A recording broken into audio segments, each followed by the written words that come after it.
ಟ್ರ್ಯಾಕ್ಟರ್ನಲ್ಲಿ ಆಟವಾಡುತ್ತಿದ್ದ 3 ವರ್ಷದ ಮಗು ಟ್ರ್ಯಾಕ್ಟರ್ನ ಕೀ ಆನ್ ಮಾಡಿದ್ದರಿಂದ ಮಗು ಬೀಳುತ್ತದೆಂದು ರಕ್ಷಣೆಗೆ ಧಾವಿಸಿದ ತಂದೆ ಮೇಲೆ ಟ್ರ್ಯಾಕ್ಟರ್ ಚಕ್ರ ಚಲಿಸಿ ಮೃತಪಟ್ಟಿರುವ ಹೃದಯ ವಿದ್ರಾವಕ ಘಟನೆ ಹಾಸನದಲ್ಲಿ ನಡೆದಿದೆ.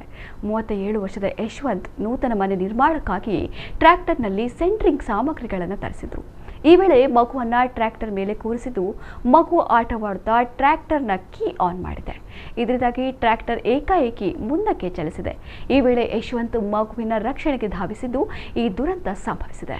ಇನ್ನು ಗಂಭೀರವಾಗಿ ಗಾಯಗೊಂಡ ಅವರನ್ನ ಆಸ್ಪತ್ರೆಗೆ ಸಾಗಿಸಿದರೂ ಯಾವುದೇ ಪ್ರಯೋಜನವಾಗಲಿಲ್ಲ.